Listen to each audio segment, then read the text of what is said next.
Okay, now we get into our gospel passage, which comes from Luke chapter 6, verses 27 through 38. Jesus said to his disciples, "To you who hear, I say, love your enemies. Do good to those who hate you. Bless those who curse you. Pray for those who mistreat you.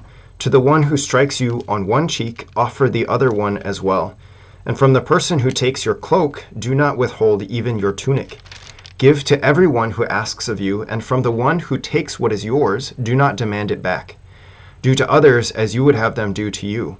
For if you love those who love you, what credit is that to you? Even sinners love those who love them. And if you do good to those who do good to you, what credit is that to you? Even sinners do the same. If you lend money to those from whom you expect repayment, what credit is that to you? Even sinners lend to sinners and get back the same amount. But rather, love your enemies and do good to them, and lend expecting nothing back. Then your reward will be great, and you will be children of the Most High. For he himself is kind to the ungrateful and the wicked. Be merciful, just as your Father is merciful. Stop judging, and you will not be judged. Stop condemning, and you will not be condemned. Forgive, and you will be forgiven. Give, and gifts will be given to you. A good measure, packed together, shaken down, and overflowing, will be poured into your lap. For the measure with which you measure will in return be measured out to you." Okay, that's challenging. Let's just, again, set the scene. So Jesus, remember, we talked about this last week. Jesus goes up the mountain. He prays. He spends the night in prayer. From there, he calls his 12. He calls the 12 apostles to be with him and to ultimately go out and share in his mission. From there, he comes down the mountain, and his disciples come to him. So he's speaking to his disciples, and I think that's really a worthwhile thing. I noticed that right before I started this, that he's speaking to it. So what is a disciple? A disciple is somebody who's met Jesus. A disciple is someone who's surrendered to Jesus's lordship. And what's more, a disciple is somebody who is committed to him. Like I'm committed not just to like the person of Jesus, but I'm committed to learning from him and imitating him as much as possible. So in this sermon, what's typically called the Sermon on the Plain, which is similar but not exactly the same as the Sermon on the Mount, although I mentioned last week that substantially it is basically the same, that he's speaking to these people about like, okay, you want to be my disciples, this is what your life needs to look like. And he started last week with some pretty challenging things when he just talked about the Beatitudes. Blessed are you poor, blessed are you who are weeping, blessed are you when people hate you, blessed are you when you're hungry, versus woe to you who are rich, woe to you who are full now, woe to you who laugh now, woe to you when everyone speaks well of you. So like challenging things in and of themselves, but nonetheless, I mentioned this last week that these Beatitudes, they point to who Jesus is, and so he's already preaching the cross. And now again, this week we get a very similar thing, which is challenging, and it sounds really nice to our ears, but when push comes to shove and we actually have to live it out, it's really challenging. So anyway, so what does he say? To you who hear. So like, okay, listen up. Love your enemies. Do good to those who hate you and bless those who curse you, and pray for those who mistreat you. Other translations say pray for those who abuse you. This is super challenging. So I think for some of us, we might be able to like, okay, I can get behind some of those. I'm not sure though. I'm not totally sure. So anyway, first let's talk about this. What is love? So love, I'm sure I've mentioned this before. In our current cultural situation in the United States of America in 2025, I almost said 2021, I'm outdated. Anyway, in 2025, our current cultural situation looks at love as something that is almost exclusively a feeling. That when I love somebody, I have warm, affectionate feelings toward that person, where I feel really good about them. I feel this connection that we have. And especially if it's a romantic kind of feeling, then it's not just a connection, but it's like a desire for oneness in a romantic kind of way. And those are not necessarily bad understandings of love, but if that's exclusively our understanding of love, then we're missing out on the entire like biblical understanding of love. And not just biblical, but like we're talking like throughout history, people have understood love to be more than that. It can include the pleasant, warm, affectionate feelings, but it doesn't have to. To love someone or something is to will what is good for it. So if I love my neighbor, I choose what is good for my neighbor. I desire what is good for my neighbor. Even though I maybe don't have the warm, affectionate feelings toward him or her, I might still choose to say, like, okay, my neighbor, he and I are not getting along. He built this fence, and that's a problem, and I see that he's not mowing along his side of the fence, and that irritates me. So it's like we got this war going back and forth. For me to love him is to find a way, how can I choose what is good for him? Maybe that means mowing his side of the fence, or not mentioning it. Maybe it means any number of things. But like that's the whole idea. Is like I don't have to feel good about anything. I don't have to feel good about taking out the trash. But I know that taking out the trash is what is good for my family, what is good for my home ultimately. And so if I love my family, I will do the things that I don't feel good about because I know that they're good for my family. Okay, so that I think is a helpful thing. So when Jesus says to love your enemies, he's not saying that we have to have good feelings toward them. He's not saying we got to feel warm and affectionate feelings toward them, but he's saying that we got to have it in our mind of like, this person's my enemy. Even so, I want to do good to those who hate me. I want to bless those who curse me. So to do good actions, to say good words, and then what? To pray for those who mistreat me. To actually ask God to give a blessing for those people. Notice what he doesn't say. He doesn't say that we need to be reconciled with those who abuse us, or that we need to be reconciled with those who hate us. He's not saying like you have to force yourself to get along with this person. That's not what he's saying. He's saying actually you have to deny yourself by choosing what is good for this person, even though you would rather not. And for that matter, there are sometimes, like I mentioned in the last reading, David and Saul, they didn't see each other again after this scene. So there was no like false pretense of like, oh no, now as David, I'm going to try to get along with him so that we can get along to go along. And no, like that's not at all what it needs to be. There may be situations where reconciliation could be possible, but that's not what Jesus is demanding here. He's simply demanding that we desire what is good for other people. Anyway, so that's important. So then he goes on to give more examples. To the person who strikes you on one cheek, offer the other one as well. And from the person who takes your cloak, so that's like your outer garment, do not withhold even your tunic, your inner garment, the garment that is closest to your skin. In other words, Jesus is like, so remember, Jesus is speaking to his disciples, and he's trying to share with his disciples how they can be like him. So we have to think of Jesus. What does he do? Jesus, who is a member of the Holy Trinity, Father, Son, and Holy Spirit, which created the entire world, the entire universe. And at the crown of creation is the human person made in the image and likeness of God, made to be like God. But remember, just like in the book of Judges, just like Saul, there are moments when humanity has a right relationship with God, but there are also too many moments where rebellion takes place, and humans make ourselves to be God's enemies. Or what's more, we see God as our enemy. It's not just that we make ourselves to be his enemies, it's that something is warped in our mind because of sin, all the way back in the garden. Something is warped in our mind that we start to see God as an enemy. Think of this, when Adam and Eve, so we're in our weekday mass readings, we've been reading about the beginning of creation. And in the garden, when the man and the woman eat of the fruit that they were not supposed to eat from the tree of the knowledge of good and evil, what happens? They hear God coming, and they do what? They hide from him. They see him no longer as the loving creator, the loving father that he is, but they see him as an enemy, an adversary, and so they got to hide from their enemy, hide from their adversary. So that's who we have become. Jesus comes from heaven to do what? Not to smite us, not to destroy us, but to save us.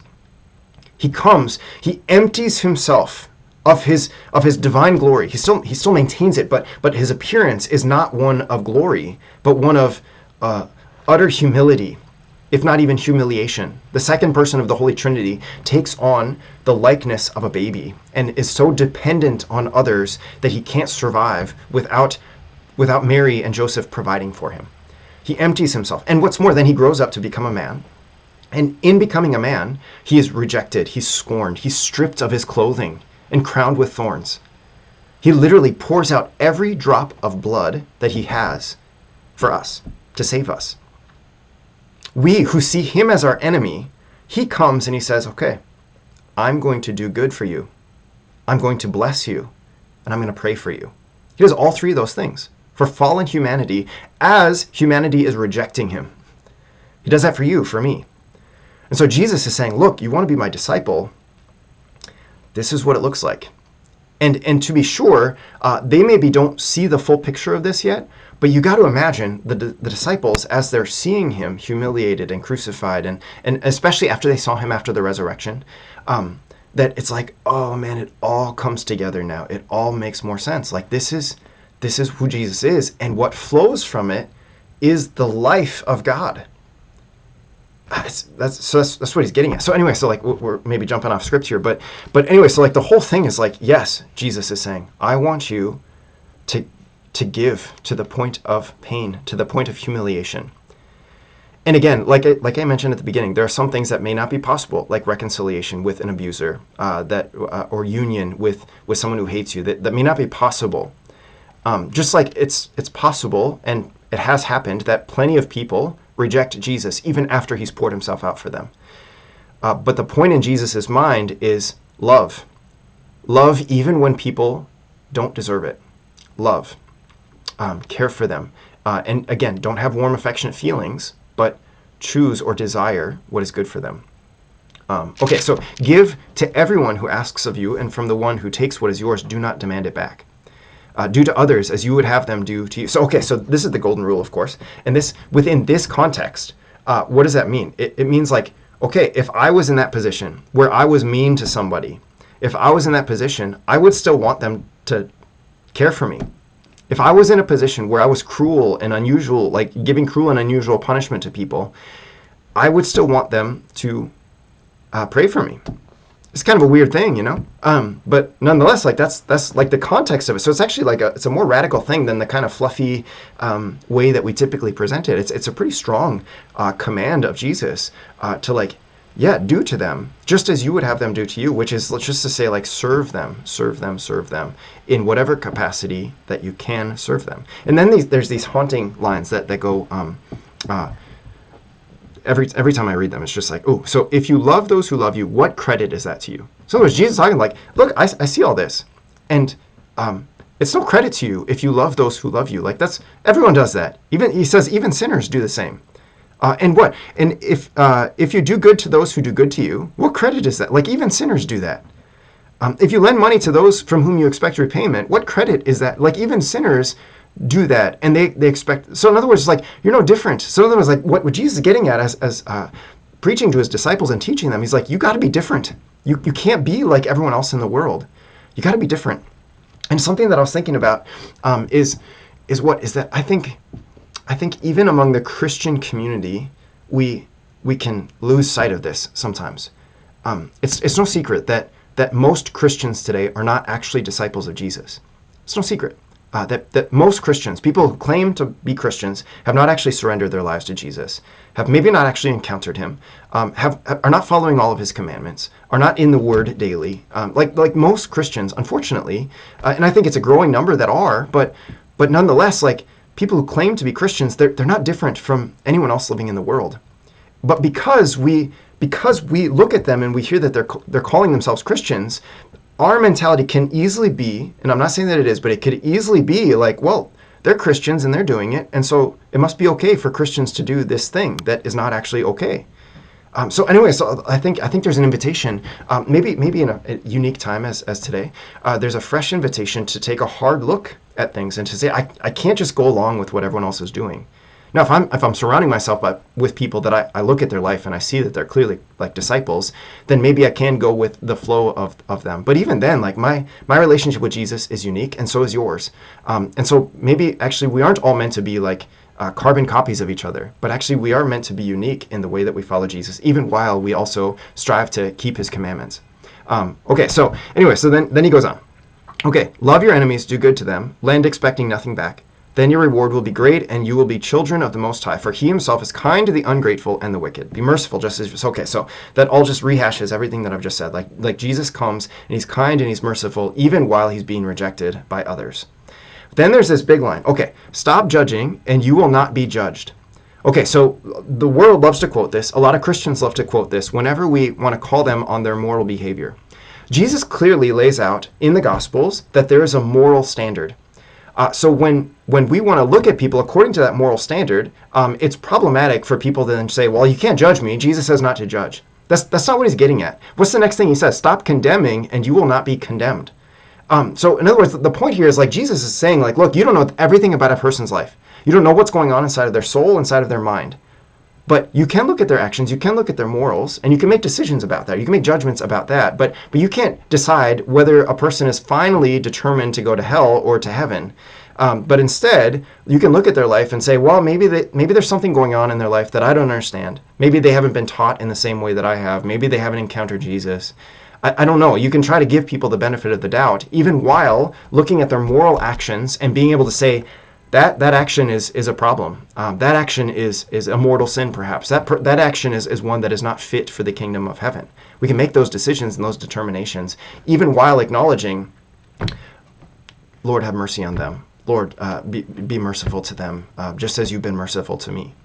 So that's what he's saying, like, be merciful just as your Father is merciful. The Lord has forgiven you of your sins. He's been merciful toward you. Just like David was merciful toward Saul and compassionate toward him, so too we can be merciful and compassionate, even while still being willing and able to take a hard look at the actions of the people around us, including our own, and to understand, like, no, Jesus does call us to a standard, and we got to live up to it. But if I see people around me not living up to that standard, I can't determine how God sees them. I can't determine what's going on inside of their life, and so in some ways try to find a way to give them the benefit of the doubt. And when we do that, when we give them the benefit of the doubt, when we're able to forgive, what happens? He says, give, and gifts will be given to you. A good measure, packed together, shaken down, and overflowing will be poured into your lap. So this is just a last little image. There's back in the day, people, when they wanted to get grain or something, they used this thing called a metron. It's the way of measuring grain. And what would happen is, like, you got to measure grain, and see, like, grain can spill all over if you overflow. And so they would put a cloth on their lap, and they would put the metron in the middle of it. And to get a measure, they would pour some grain in, but then if you wanted a fair measure, you'd shake it up, so if there's any air bubbles or anything like that, or you'd pack it down, and you just keep pouring it until it's full. But then sometimes if you poured to the point that it overflowed in your lap, well, okay, then that's a good measure. A good measure of this grain is not only like the stuff that's inside, but even the stuff that overflows, because the stuff inside is full, but so too the stuff that overflows is like this generous measure of grain. So anyways, that's what Jesus is talking about. It's like try to overflow with people, try to be overly generous with them, so that as you do that, you also will receive in the same measure from your Heavenly Father. Beautiful, so good. Sorry, a little bit longer, but it's so good. The first reading of the gospel is so connected. We'll see our second reading coming up, and that one will probably be shorter. Peace.